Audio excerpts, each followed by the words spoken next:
Kasimutan urung layo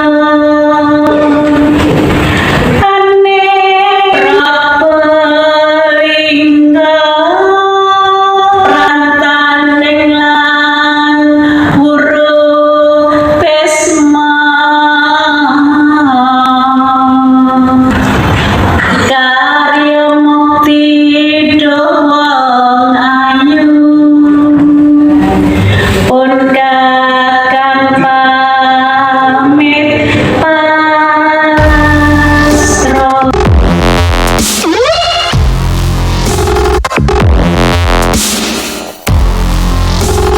Assalamualaikum warahmatullahi wabarakatuh, saudara. Salam dari Padepokan Hyang Argopuro, tepatnya di kaki pegunungan Hyang Argopuro. Di sini saya akan bercerita tentang sejarah Probolinggo ya, yang disertai dengan video-video ilustrasi. Saya akan bercerita tentang sejarah Probolinggo mulai tahun 600 Masehi hingga tahun 1950. Wah, agak panjang juga ya nontonnya. Jangan lupa subscribe ya untuk mendukung channel ini supaya Anda bisa mengetahui bagaimana sih sejarahnya sebenarnya. Karena selama ini sejarah-sejarah yang ada di Indonesia atau yang diceritakan ataupun yang ditulis ataupun yang dibuatkan video dan Anda saksikan di channel-channel YouTube atau di media sosial yang lain itu tanpa diikuti oleh data dan bukti sejarah yang ada. Jadi ceritanya cuma ceplas-ceplos ya. Kali ini saya akan bercerita tentang sejarah Probolinggo yang bersumber dari catatan-catatan kuno atau data atau manuskrip kuno yang ada di Probolinggo.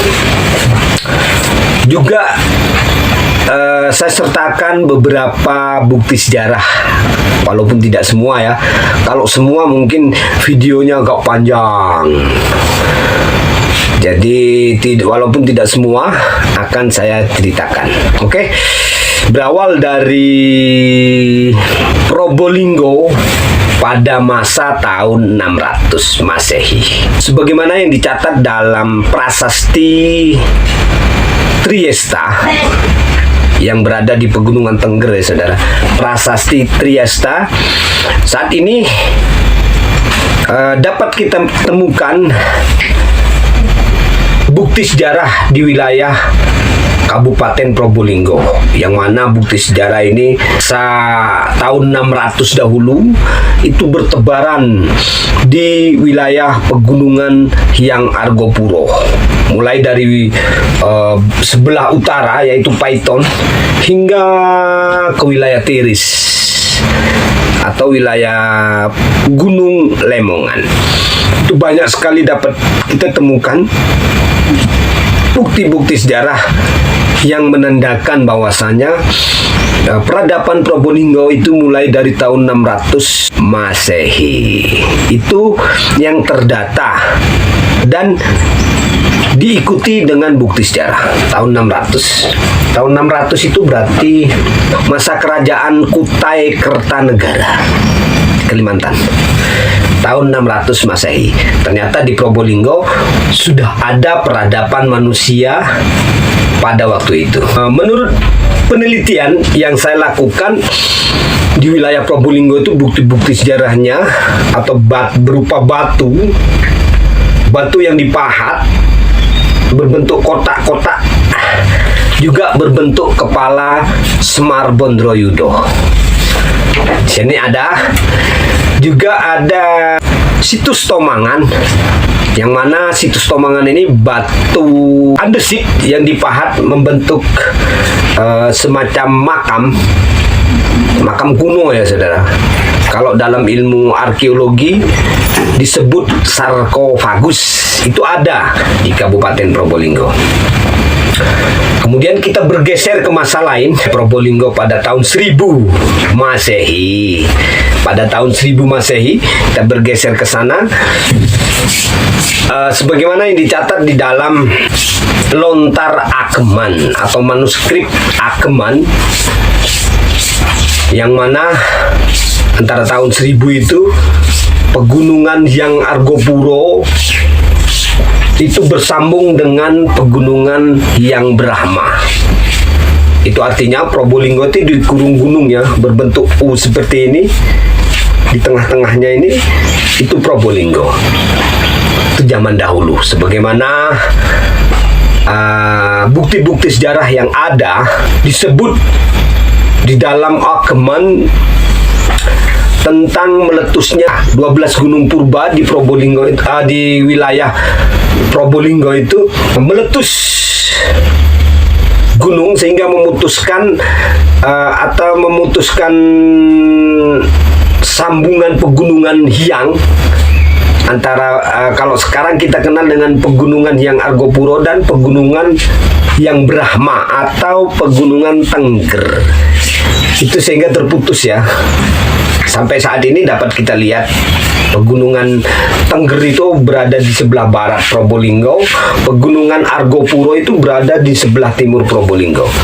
Yang mana bukti sejarah setelah diteliti ditemukan bukti sejarah berupa bekas letusan gunung purba yang saat ini membentuk kawah-kawah yang dapat kita hitung sampai saat ini. Di antaranya ada Ranu Gumbolo yang berada di pegunungan Tengger. Kemudian Ranu Pani juga berada di pegunungan Tengger. Dan Ranu Kelaka itu berada di wilayah Lamajang atau Lumajang. Lalu Ranu Agung. Nah, Ranu Agung ini berada di wilayah Probolinggo yang sempat viral karena wisata dinding tebing itu cukup bagus sana. Kemudian setelah itu Ranu Tengkorak, ini pun berada di wilayah Probolinggo. Ranu Kembar, juga Ranu Betok, Ranu Segaran, Ranu Merah, Ranu Gedang, Taman Hidup. Anda yang sering naik ke pegunungan Argopuro itu pasti tahu yang namanya Taman Hidup. Itu sebuah ranu. Ranu Wurung. Jadi 12 ya. 12 ranu dicatat di dalam Akeman terbentuk dari letusan pegunungan purba. Dan di dalam kitab Akeman atau Lontar Akeman atau manuskrip yang diberi nama Akeman ini diceritakan bahwasanya letusan gunung purba terakhir yaitu Gunung Bromo. Tentunya tahun-tahun letusan gunung itu juga dicatat ya, dan catatan letusan gunung tersebut itu ada di buku sejarah Probolinggo. Kemudian kita bergeser ke masa-masa kerajaan Singosari, yang mana pada masa itu Probolinggo sudah memiliki nama dan ada 5 desa di Probolinggo. Yang saya yakin pada masa sebelum itu sudah ada nama-nama desa di Probolinggo ya saudara, karena terlacak pada masa kerajaan Singosari. Kerajaan Singosari ini dimulai pada tahun 1222 dan berakhir pada 1293. Jadi di Probolinggo, wilayah Probolinggo itu sudah ada wilayah yang bernama Sempulungan atau wilayah Sempulungan ya. Hutan Sempulungan dan desa-desa. Di sini waktu itu ada 5 desa. Pertama, Desa Ganding. Kedua, Desa Wawaru. Ketiga, Desa Baremi. Keempat, Borang. Kelima, Pajarakan. Menurut bukti-bukti sejarah yang didapat di seantero Probolinggo, pada masa itu Probolinggo sudah ramai ya. pusat dari peradaban Probolinggo pada masa itu berada di wilayah sekitar Kecamatan Gading sekarang. Kalau sekarang Kecamatan Gading, kalau dulu wilayah Ganding. Itu sudah rame, yang mana dicatat di dalam prasasti Songenep. Juga bukti-bukti sejarah yang lain menceritakan bahwasanya di wilayah Probolinggo itu dahulu adalah pusat dari saktinya orang Jawa. Itu wilayah Probolinggo yang berpusat di Desa Batur, Dusun Rabunan, Blok Cangkaan. Di situ adalah pusat dari perguruan kanuragan sak Pulau Jawa. Bisa dikatakan bahwasanya Rabunan ini atau Blok Cangkaan ini adalah ketua paguyuban persilatan di Pulau Jawa. Sebagaimana yang dicatat di dalam prasasti Batur, itu disebut dengan Ri Kabuyutan Kaliasem, dan disebut di dalam negara Kertagama dengan sebutan Rim Segara. Hutannya hutan rimba segara. Dan bukti-bukti sejarah di masa itu banyak sekali ditemukan di wilayah Desa Batur. Kemudian kita bergeser ke masa Kerajaan Majapahit, yang mana pada masa Kerajaan Majapahit tersebut dirubahnya nama wilayah Sempulungan menjadi wilayah Kadipaten Banger. Kenapa sih kok disebut Banger? Banyak pertanyaan yang selama ini didengungkan oleh masyarakat Probolinggo. Di pusat peradaban ketiga Probolinggo, di wilayah Sempulungan, yang mana wilayah Sempulungan ini yang mengambil titik pusat peradaban berada di wilayah Gunung Bentar saat ini, atau Desa Taman Sari, yang mana diceritakan di dalam Akeman itu pernah dijatuhi sebuah meteor atau benda kecil, bisa dibilang seperti gelas kopi nih saudara. Enak kopinya. Seperti gelas kopi itu jatuh dari langit, kemudian menimpa Gunung Sempulungan sehingga hancur lebur dan membakar desa yang berada di sekitar Desa Sempulungan. Ya maklumlah, pada saat itu tidak ada medis, jadi kebakaran tersebut menyebabkan matinya atau meninggalnya ratusan bahkan ribuan orang yang ada dan yang terkepung di Desa Sempulungan tersebut. Mana Desa Sempulungan itu adalah salah satu dari 5 desa kuno yang berada di wilayah Kabupaten Probolinggo. Saat ini Desa Sempulungan tersebut menjadi Desa Taman Sari.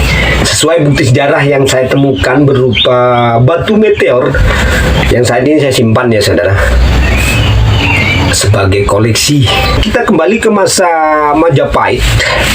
Setelah terjadi jatuhnya meteor yang menyebabkan kebakaran hutan dan desa di salah satu desa kuno di Probolinggo yang bernama Desa Sempulungan, yang menyebabkan kematian ratusan masyarakat pada saat itu. Dan karena tidak adanya medis, tidak adanya tim SAR seperti saat ini, dan tidak ada tim penyelamat yang lain, juga tidak ada teknologi dan tidak ada upacara pemakaman seperti saat ini. Maka dari itu tewasnya masyarakat karena bencana atau karena jatuhnya meteor dan karena kebakaran hutan yang menyebabkan kebakaran hutan tersebut tidak bisa atau dibiarkan begitu saja, oleh masyarakat yang ada. Sehingga pada masa itu wilayah Sempulungan menjadi wilayah angker, juga menjadi wilayah yang bau ya, wilayah Benger wilayah Benger. Bisa dibilang Benger ini biasa campuran bau darah dan nanah dan daging yang membusuk. Jadi dibulatkan menjadi Benger. Bukan bahasa Madura ya, Benger ya. Tapi memang bahasa asli Probolinggo, Benger. Dan mulai saat itu wilayah Sempulungan atau pusat peradaban Sempulungan, Probolinggo yang berada di Sempulungan ini menjadi nama Benger sampai pada masa Kerajaan Majapahit atau pada masa Kerajaan Majapahit yang dipimpin oleh Prabu Hayam Wuruk. Ada momen yang ada acara yang cukup besar ya waktu itu, yaitu kunjungan Prabu Hayam Wuruk ke wilayah Sempulungan yang akhirnya merubah nama Sempulungan menjadi Kadipaten Banger. Kadipaten Banger, bukan kota Banger ya, biar tidak luput. Kadipaten Banger, yang mana Kadipaten Banger ini dibuka pertama kali di wilayah, kalau saat ini di wilayah kota Probolinggo, dibuka pertama kali sebagai tempat pemerintahan daerah di bawah kekuasaan Majapahit yang diberi nama Kadipaten Banger. Dibuka pertama kali yaitu 4 September 1359, Kadipaten Banger itu dibuka pertama kali. Nah, itu sebabnya Kadipaten Probolinggo dahulu diberi nama sebagai Kadipaten Banger. Ini artian yang pertama, yaitu Kadipaten Banger. Apa sih Banger itu? Sudah saya ceritakan di awal ya. Jadi nama Banger secara singkat nama Banger itu diambil dari sebuah bencana yang menyebabkan kematian dan hawa yang tidak sejuk, yang tidak harum. Pada masa akhir Kerajaan Majapahit, yang mana Kerajaan Majapahit terbelah menjadi dua dan ada sebutan Keraton Wetan dan Keraton Kulon. Jadi selama ini banyak orang yang menulis Majapahit Wetan, Majapahit Kulon. Akan tetapi yang sebenarnya itu tidak ada Majapahit Wetan, tidak ada Majapahit Kulon. Semuanya Majapahit. Kan tetapi ada sebutan Keraton Kulon dan Keraton Wetan. Keraton Kulon ini Majapahit itu sendiri, dan Keraton Wetan ini adalah kerajaan Belambangan yang menguasai wilayah mulai dari Belambangan hingga ke Probolinggo. Kalau saat ini mulai dari Banyuwangi hingga separuh Probolinggo itu dikuasai oleh kerajaan Belambangan. Nah, batasnya dapat kita lihat saat ini itu ada tower air PDAM di Randu Panger. Itu batas wilayah kekuasaan Belambangan ke timur ya. Kalau dari Randu Panger ke barat itu sudah masuk wilayah kerajaan Majapahit. Nah, di situ di wilayah perbatasan itu sering terjadi perang antara prajurit kerajaan Majapahit melawan prajurit kerajaan Belambangan. Juga sering terjadi perang antara masyarakat Majapahit melawan masyarakat Belambangan.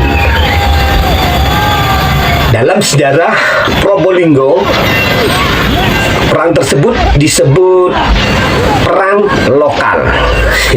Yang mana perang lokal itu terjadi karena egonya masyarakat terhadap kekuasaan atau pengabdian yang berlebih ya. Akhirnya terjadi perang lokal antara masyarakat Probolinggo melawan masyarakat Probolinggo. Perang lokal tersebut masyarakat Probolinggo yang memihak pada kerajaan Majapahit berperang melawan masyarakat Probolinggo yang memihak kepada kerajaan Belambangan. Tentunya ada pematik, ada provokator di situ ya, yang ditanamkan oleh masing-masing kerajaan di wilayah perbatasan pada waktu itu, sehingga timbul kejadian yang bernama perang lokal di Probolinggo. Berikutnya cerita Probolinggo pada masa para wali atau era para wali, atau bisa dibilang sebagai masuknya atau era masuknya Islam pertama kali ke Probolinggo. Nah, sesuai dengan bukti-bukti sejarah yang ada dan catatan-catatan yang ada, yaitu catatannya berupa Kitab 9 dan Senjata 9.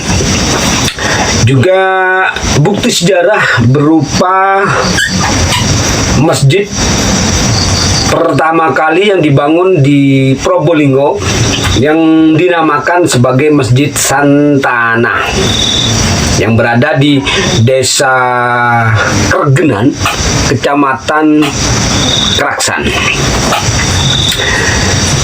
Jadi ketika saya meneliti dari bentuk masjid kuno yang berada di wilayah Kecamatan Kraksan ini atau di Desa Kergenan, dari batu batanya, dari kandungan, dari bahan yang digunakan untuk membuat batu bata. Di sana ditemukan bahwasanya masjid ini pertama kali dibuat yaitu antara tahun 1400-an. Pada waktu itu di Probolinggo masih rame-ramenya terjadi perang Paregreg atau perang perebutan kekuasaan antara Keraton Brang Kulon melawan Keraton Brang Wetan, atau antara Majapahit dengan Belambangan.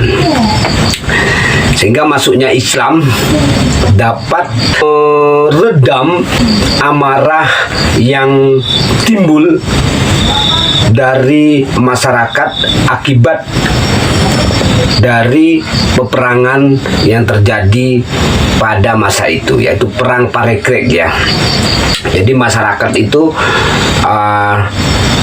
bisa dibilang pada waktu itu terjadi perang lokal. Perang lokal itu antara masyarakat Probolinggo melawan masyarakat Probolinggo.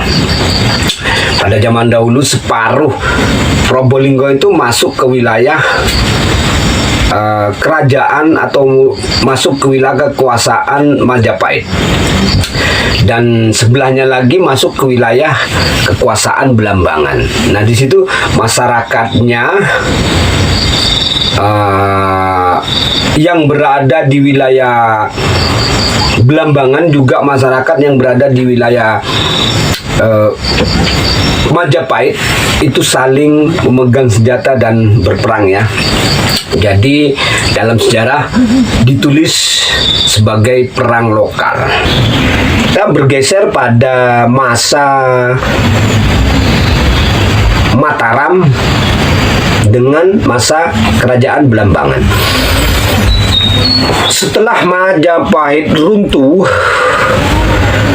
maka berdirilah kerajaan Mataram, wilayah Jawa Timur, Dan Mataram akan melakukan pelebaran dan akan membentuk Jawa Timur pada waktu itu, namun dihalangi oleh kerajaan Blambangan. Karena itu terjadilah pertempuran juga antara kerajaan Mataram baru dengan kerajaan Blambangan, yang juga terjadi di wilayah perbatasan yang saat ini Probolinggo ya saudara. Jadi di Probolinggo itu sering terjadi pertumpahan darah dahulu pada masa kerajaan, yang mana disebut atau ditulis dalam sejarah pertempuran antara Mataram baru ini dengan kerajaan Blambangan. Yang pertama ini pertempuran besar ya saudara, belum pertempuran kecil-kecilnya. Pertempuran besarnya itu terjadi antara tahun 1611 juga 1633 terakhir, sehingga menyebabkan kerajaan Blambangan runtuh, yaitu 1677. Dalam sejarah disebut dengan Perang Bubutan Bayu, yang mana Mataram dibantu oleh VOC atau kolonial. VOC itu serikat dagang ya, bukan pasukan. VOC itu serikat dagang bangsa Eropa ya, bukan suatu negara. Namun mereka bisa meminta bantuan kepada kerajaan Belanda untuk mengirimkan pasukan yang pada saat itu terhitung sebagai pasukan yang modern ya, karena memegang bedil. Dalam Perang Bubutan Bayu yang dilakukan oleh masyarakat Blambangan, walaupun Mataram dibantu oleh pasukan kolonial, mereka masih perlu waktu untuk bisa menembus pertahanan dari rakyat Blambangan pada waktu itu ya. Karena bukan hanya kerajaan yang ikut bertempur, bukan hanya prajurit kerajaan yang ikut berperang, bukan hanya para pembesar-pembesar kerajaan Blambangan yang ikut berperang, namun rakyat pun ikut juga berperang untuk mempertahankan kedaulatan kerajaan Blambangan pada masa itu ya. Bisa dibilang rakyatnya itu bergabung dalam laskar berani mati. Itulah hebatnya rakyat Blambangan pada masa itu, sehingga pasukan Mataram atau prajurit Mataram yang dibantu oleh militer dari kolonial itu pun masih belum mampu menembus pertahanan yang dibuat oleh rakyat Blambangan pada waktu itu. Pertempuran pun usai dan akhirnya Blambangan runtuh pada tahun 1677. Mulai saat itu wilayah Blambangan masuk ke dalam wilayah Mataram baru. Kemudian kolonial pun menganggap bantuan yang diberikan kepada Mataram itu sebagai hutang piutang dan harus dihitung dan dilunasi oleh pihak Mataram. Pada Perang Bubutan Bayu, Belanda mengalami kerugian besar pada waktu itu, baik dari materi, baik dari peralatan perang, juga personel Belanda yang ikut perang pada waktu itu banyak yang mati atau banyak yang tewas dalam peperangan Bubutan Bayu, sehingga Belanda merasa harus menghitung biaya perang yang mereka keluarkan untuk membantu kerajaan Mataram baru. Kemudian kerajaan Mataram baru pun tidak mampu melunasi hutangnya yang sudah jatuh tempo. Tepat pada tahun 1743, Belanda pun meminta kepada Mataram untuk memberikan wilayah timur kerajaan Mataram, mulai dari Pasuruan ya, mulai dari Pasuruan, Lumajang, terus ke timur sampai ke Belambangan, itu menjadi milik kolonial. Jadi mau tidak mau kerajaan Mataram baru memberikan kepada Belanda untuk membayar utang kepada mereka. Wilayah timur Mataram itu dikuasai oleh Belanda, termasuk Probolinggo. Dan di Probolinggo, tepat pada masa itu, yaitu masa penjajahan kolonial, tidak bisa serta-merta Belanda itu masuk dan duduk anteng, rokokan, ngopi, dan lain-lain ya. Mereka harus menghadapi semacam perang lokal. Yang harus mereka hadapi adalah masyarakat Probolinggo itu sendiri yang berusaha mempertahankan wilayahnya agar tidak diduduki oleh Belanda. Belajar dari perang Bubutan Bayu, akhirnya masyarakat Probolinggo, baik yang awalnya mereka masyarakat Majapahit, juga masyarakat Belambangan, mereka bersatu padu untuk mempertahankan Probolinggo pada masa itu. Dan dengan intrik politik adu dombanya, Belanda berhasil menduduki Probolinggo dengan sempurna, dengan memboyong putra asli Pasuruan atau putra Kepatian Pasuruan untuk menjadi pemimpin di Probolinggo, yang bernama Joyo Lelono sebagai bupati pertama di Probolinggo. Walaupun pada waktu itu sudah ada bupati yang ditempatkan oleh kerajaan Mataram di Probolinggo. Jadi berbarengan pada masa itu ada dua bupati. Yang pertama, bupati yang dipilih atau ditempatkan oleh kerajaan Mataram di Probolinggo.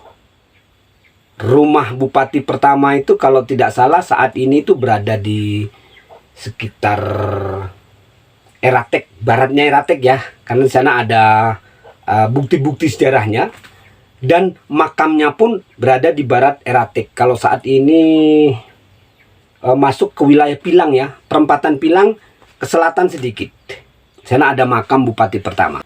Kemudian bupati pertama yang dipilih Belanda yang bernama Joyo Lelono itu berasal dari Pasuruan.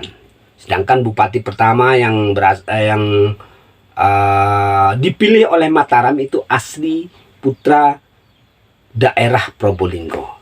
Itulah sebabnya kenapa ada makam bupati pertama ada dua. Jadi seperti itu ya saudara. Sedangkan bupati pertama Kraksan itu adalah bupati pada yang bupati Kadipaten Bayangan yang dibangun oleh Ki Ronggo, dan Ki Ronggo sendirilah sebagai bupati pertama Kraksan. Jadi beda tahun ya, beda tahun antara bupati pertama dengan Ki Ronggo.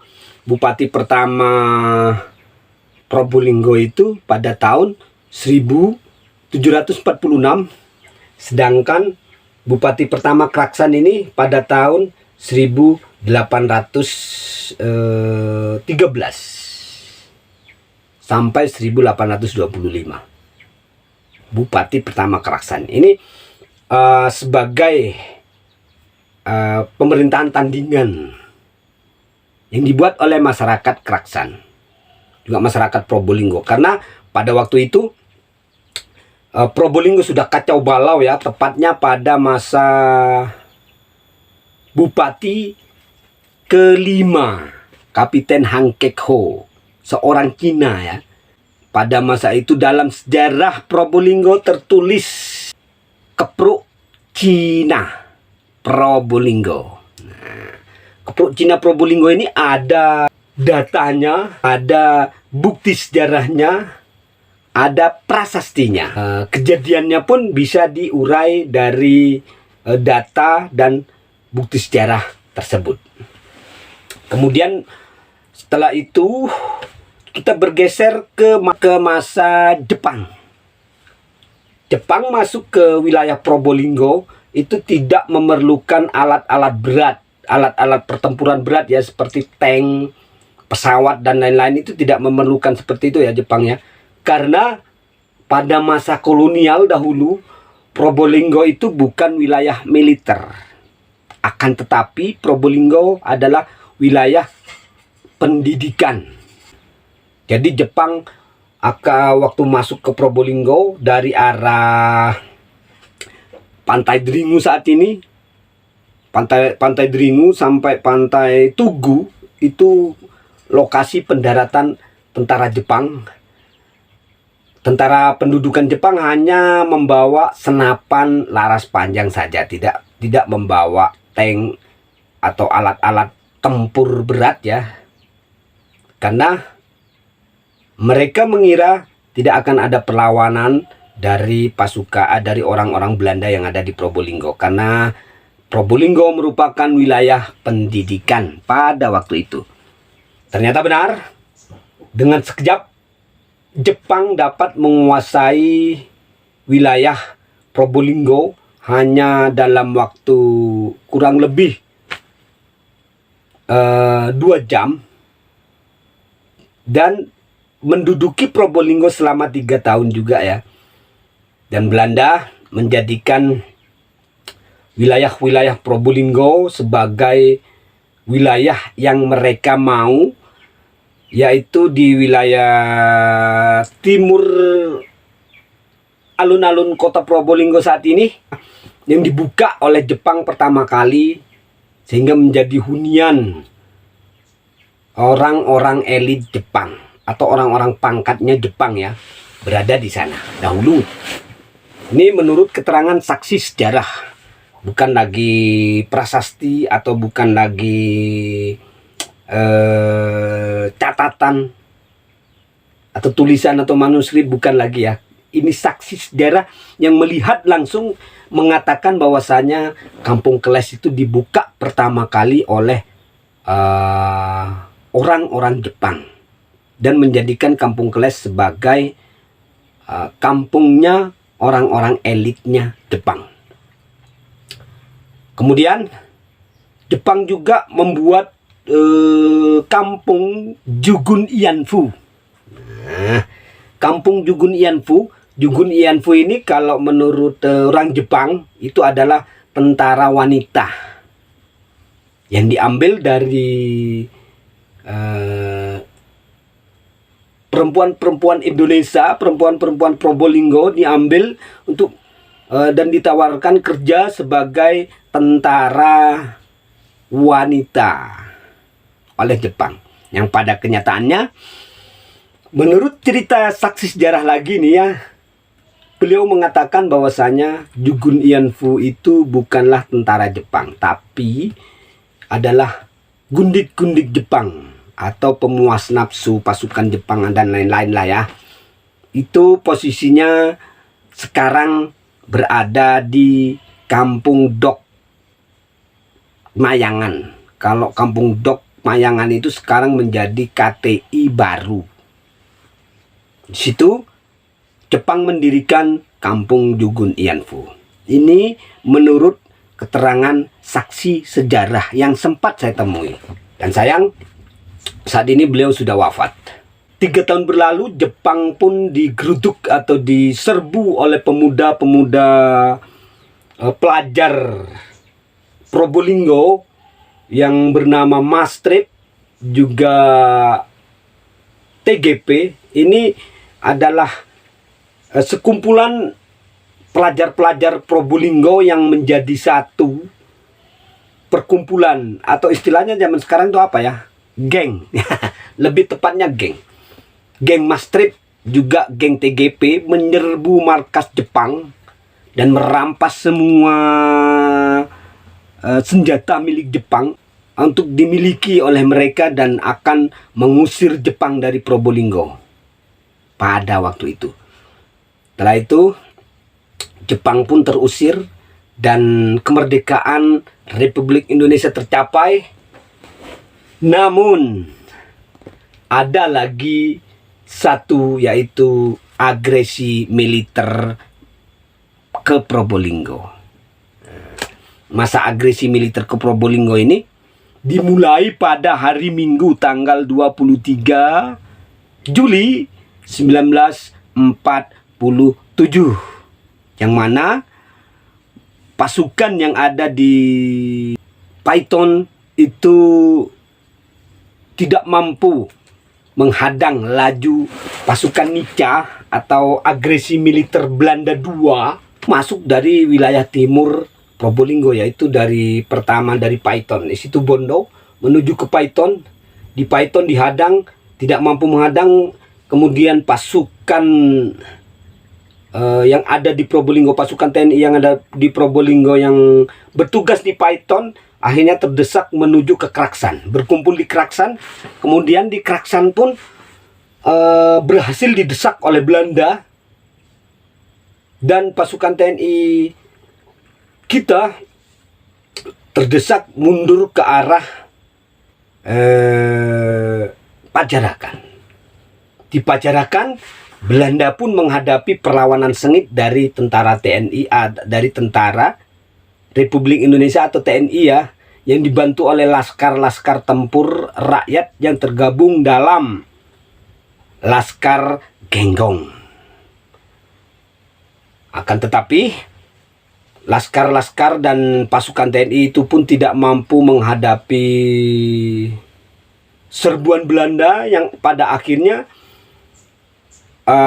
pasukan Indonesia atau pasukan yang ada TNI yang ada di Probolinggo itu mundur hingga ke arah Pondok Pesantren Genggong, dan di sana Laskar Genggong pun membuat benteng pertahanan yang saat ini dapat Anda lihat didirikan sebuah tugu, yaitu Tugu Bola Dunia yang berada di dekat Pondok Pesantren Genggong. Itu adalah dahulu dijadikan benteng pertahanan oleh Laskar Tempur Genggong dan TNI.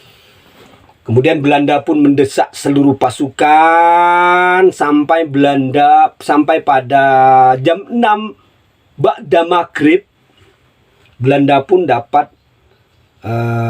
menguasai kota Probolinggo secara sempurna dengan menaklukkan Benteng Mayangan, yang saat itu Benteng Mayangan ditempati sebagai markas besar Tentara Nasional Indonesia di Probolinggo. Dan akhirnya Probolinggo pun dapat direbut oleh Belanda. Bukan hanya kota Probolinggo ya, yang direbut oleh Belanda atau yang diduduki oleh Belanda itu ada beberapa wilayah, yaitu kota Probolinggo, kemudian Dringu, kemudian Gending, Pajarakan, Kraksan, dan Paiton. Ini dikuasai oleh Belanda. Sedangkan TNI dan laskar-laskar tempur semuanya yang paling terkenal pada masa itu yaitu Laskar Kelap, juga Laskar Genggong, Laskar Sakera yang dipimpin oleh Bapak Kelap. Dan kemudian tepatnya pada kurang lebih September ya, pada tanggal 23 September tahun 1949, seluruh kekuatan tempur yang ada di Probolinggo, baik TNI, baik Laskar dan lain-lain, rakyat Probolinggo menggelar pertempuran untuk merebut kembali Probolinggo yang diduduki oleh Belanda. Jadi pertempuran itu terjadi selama 3 jam. Rakyat Probolinggo menggelar pertempuran selama 3 jam untuk mengusir penjajah dari wilayah Probolinggo. Yang wilayah timur ini dipimpin oleh Serma Abdul Ghani, juga dibantu oleh polisi Sarbini. Itu merebut kembali Pajarakan dan Keraksan. Ini dibantu oleh Laskar Genggong, juga Laskar Sakera, dan lain-lain. Intinya rakyat Probolinggo membantu TNI pada waktu itu untuk merebut Pajarakan dan Keraksan. Tuh, kalau wilayah Dringu, wilayah Gendeng dan Dringu itu direbut paksa oleh Laskar Kelap, juga TNI, dan Laskar dari Banyuanyar itu menyerbu, menduduki kembali wilayah Gendeng dan Dringu. Sedangkan wilayah Probolinggo Kota itu dijaga ketat oleh Mayor Abdus Sarip dan pasukannya. Wilayah Tongas dijaga atau direbut kembali oleh pasukan Mustafa Kamal, dan Laskar Kelap juga membantu di situ. Sedangkan wilayah Sukapura pada waktu itu menjadi wilayah pusat atau Negara Darurat Jawa Timur, NDT. Jadi pusatnya itu berada di Rumah Kuno yang saat ini menjadi rumah dinas Kecamatan Sukapura.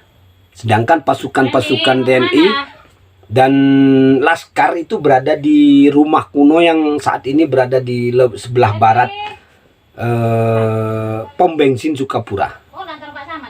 Hingga Probolinggo pun terbebas dari Belanda, dan Belanda pun pergi dari Probolinggo pada tahun 1950, dan kemerdekaan dapat tercapai dengan baik pada masa itu. Probolinggo pun terbebas dari penjajahan. Itu saja cerita dari saya. Lebih dan kurangnya mohon maaf. Jika ada kritikan monggo ya, asal Anda bisa menunjukkan data dan bukti sejarah dari kritikan Anda. Kritikan membangun itu hebat. Kritikan untuk menjatuhkan. Wabillahi taufik wal hidayah. Wassalamualaikum warahmatullahi wabarakatuh. Salam dari Padepokan Yang Argopuro.